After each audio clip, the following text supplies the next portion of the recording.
Chairman Mao, the communist leader, utilized the method of creating evil traps for good people by giving the feeling of importance to the peasants and working-class people, who were the vast majority of China. By presenting the ideology of equality in all, he has successfully influenced the people of China. The roles which Mao presented to the peasants were very self-satisfying and create a feeling of power in decisions and opinion made by the people. Before the Cultural Revolution, the peasants had no say in political situations. When Mao stepped up as chairperson, they were educated with the sociological hierarchy and status. The peasants were portrayed as leaders of China. During the Cultural Revolution, Mao's Red Guard did not tolerate any form of dissent and, as expected, treated everyone who showed any signs of protest with harsh punishments and even executions.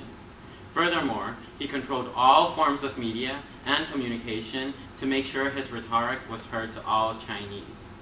The potential punishment one could face for showing dissent made the exit costs high enough for people to not consider trying to escape Maoism during the Cultural Revolution.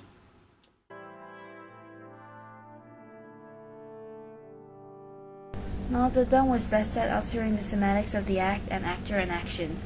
He was able to manipulate people's view on violence and telling them how it would help the society. His purpose was to achieve unification amongst the people by equipping forces and promising the recovery of national strength. He wanted to create a new world for the people, and most importantly himself. He created rules that were abusive, tormenting, and excruciating.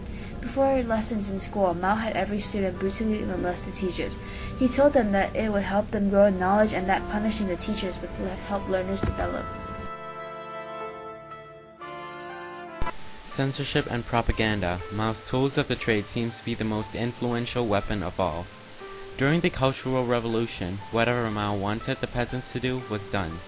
He successfully integrated the ideologies of his needs into entertainment, which become unknowingly absorbed into the people's minds. One of his famous actions in the Great Leap Forward was for the landlords to obey the peasants and return land to them.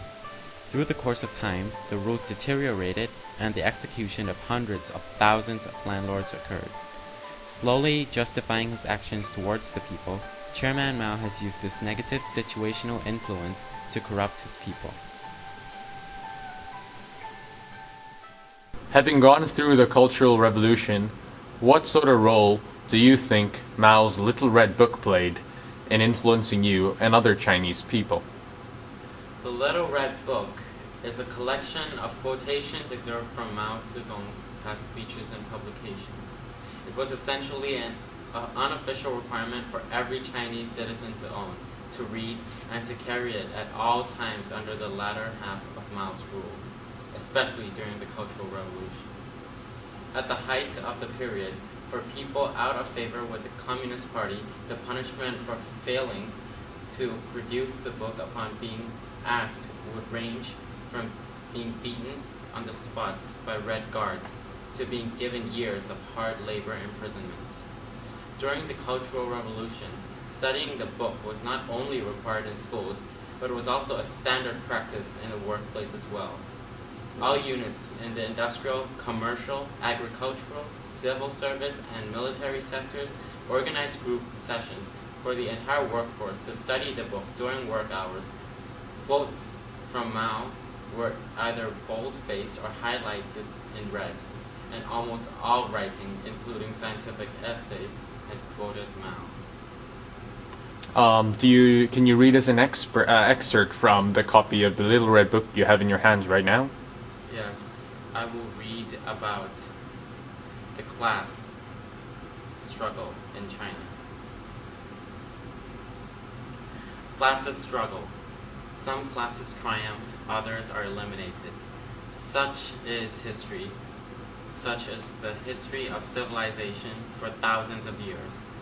To interpret history from this viewpoint is historical materialism. Standing in opposition to this viewpoint is historical idealism.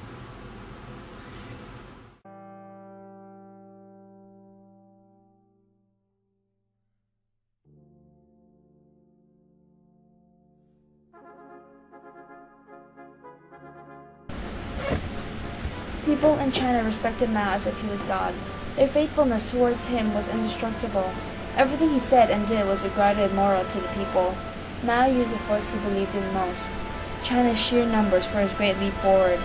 Mao assigned roles to the people in his government to educate peasants. They were taught to worship Mao, recite his quotes from the Little Red Book, and understand why the enemies like Liu Shaoqi were immoral. Other education was not provided, because he despised educators. They represented the riches and wealth in the high-class society, so he banned every source of education in China. His propaganda cartoons showed how the Chinese were meant to take over Western industry to create a world for themselves. He depended most on peasants, who were the supporters of his theory of violent revolution. Educated people did not have the freedom of speech. He was afraid that they would manipulate the semantic of his acts, so he had them embarrassed publicly, tortured, and jailed up. After looking at the ways which Mao had influenced and brainwashed the people of China, it is clear that something has to be done in order to end the images and thoughts which he put into people's minds. As Philip Zimbardo have written The Lucifer Effect, a book based on NSIs or negative situational influences, he had found the 11 steps to promote civic virtue, which proves to be a great psychological tool to protect and recover one's minds. The steps are: admitting your mistakes, being mindful, knowing your responsibilities, no transgressions, distinguish between just and unjust authority, thinking critically, rewarding social modeling or moral behavior, respecting human diversity, promoting equality and social conditions. Be aware when conformity to the group norm is counterproductive, and never allowing oneself to sacrifice personal freedom for the promise of security. Clearly, if these steps are promoted in China, Mao's negative situational influences could be prevented from infecting the people's minds.